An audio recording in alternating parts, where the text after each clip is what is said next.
welcome to our brewery farm life. So I want to invite you in as kind of a backstage pass into the kind of underbelly of River Road Brewing and Hops, our farm, our family even, because there's lots of bits and pieces that you don't get to see. More or less, these episodes will be to introduce you to what's happening on the farm, our adventures, all the craziness, all the chaos on a regular basis. And I think it's going to be fun. So when most people hear brewery, they think beer, obviously. Manufacturing of beer, drinking beer, having fun at a brewery. There's so many different aspects. When people talk brewery, that's probably what they're thinking. But there's a lot that goes on that you don't get to see. As we were watching things grow, we were constantly like, oh, I wish I could show people this. Now that we've kind of got things rolling, I think it's the perfect time to start. So there's 4 main parts to what we do here at River Road. There's the brewery, obviously. There's the service to you guys. Then there's the farming. And then there's the animals, which a lot of you will want to hear about, I know, because I get asked all the time if we could have another video of the cows or another video of the sheep, which I totally will do. I'll try and fit them in every episode. And I think that the best way to do it is to kind of give you pieces of all of that so that you can kind of see what we're talking about. So first thing is the brewery. We're standing in the brew house right now, and this is the new brew house. So we used to brew on a 2 hectoliter system, which was insane. We would brew 4 times a week, double batches, 1,600 liters, I think it was, a week. Probably 110 hours each, and we didn't sleep. So kudos to you small breweries that are just starting up. I know, I feel your pain, it's not fun, but you will get through this, I promise. Then we purchased this system and I love it. It's a 10 hectoliter system. It's a 4 vessel brew house. We have 3 10 hectoliter fermenters and 2 20 hectoliter fermenters, and it makes a huge difference. And it's created space and time in our lives that I'm actually able to do what I'm doing right now. Coming up with the recipes, we always try and do some fun, neat things. And a lot of you have enjoyed our creations, for lack of better terms. And a lot of you just enjoy your straight up blonde ales. I am with you there. A blonde ale is probably my favorite beer. But there's a lot that goes into that. I'll try and incorporate some of that into each of the videos. The other part is our creating of our outdoor space. COVID kind of opened our eyes and made us understand that we had to roll with the punches. So we created a large outdoor patio, which was there the last year, but we really focused on that this year, was to make sure that you all had a wonderful spot to sit, enjoy your beer, feel safe, feel confident that you were socially distancing, that there was no concern for your health, and you're outdoors, which is huge. And so I guess coming up in the future, you'll probably see some videos of us trying to figure out how we're going to make it work for the winter.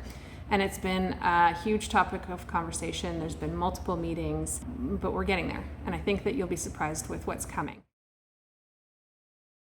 So the next part I would say is the farming, and was a learning curve. Maybe not so much for my husband, for Dave, but definitely for me. I grew up on an apple orchard, and so that was not a big leap for me, but definitely growing hops is a very difficult crop to grow, as many hop growers will be sitting on their couch right now going, yep, that's for sure. We did attend a lot of hop growers conventions and meetings, and we're members of the Ontario Hop Growers Association. It's an interesting crop to grow, and I will hopefully be able to walk you through some of that. It's very hands-on, and we had a poor crop this year, which is bound to happen. But when we're mainly using the hops for ourselves, it's not as huge a deal as it would be as if we were selling them. We're lucky enough that we were able to pull off enough hops this year that we can use in our main beers, and we were thankful for that this year. The barley was a huge learning curve for both of us. We had never seen barley malted, we had never grown barley, we had never debearded barley. Then there's the fruit. When you're sitting outside at our place, you're sitting amongst the cherry trees. We use a lot of the cherries in different beers here, as much as we can, because we want to make sure we're using everything that's grown on the farm. I have no green thumb. I try very, very hard and I usually fail. But the cherry trees were well established when we moved here, and so I haven't had to do really anything with them. The hops, however, I'm going to have to say 100% David, because I just can't. I wish I had a green thumb, but I don't. Then there's the animals. A lot of people really enjoy them. I really enjoy them. It's probably one of my favorite parts of what we do. David loves the cows. I don't think he's a big fan of the sheep, but he's okay with them. The cows were purchased as our waste management program. So they actually eat the spent grain from the brewing process, which falls into our sustainability process. And this year we were blessed with 2 calves, a female Holly and a male Hellboy. So our herd will be growing constantly. The other animals that we have on the farm are our sheep, which are a new addition this year, and they will actually be working sheep as well. They will go into the hop yard and make sure that our weeds stay under control. We were lucky enough to get a ram this year named Rusty. Then we have the goats, which everyone really enjoys because they're like dogs but crazier. And we have a donkey, which is a huge hit on the farm. Everyone loves the white donkey, as well as our daughter's pony, and chickens and ducks and the normal farm animals. They're a lot of work, and they're a big part of what we do, and people really enjoy seeing them. So I get requests pretty much weekly asking what's happening with the animals, where they're at, if they can see videos of them. So they will be part of these videos, I promise. I can't tell you what the next episodes are going to be. I can't tell you what's going to be happening because our weeks are changing all the time.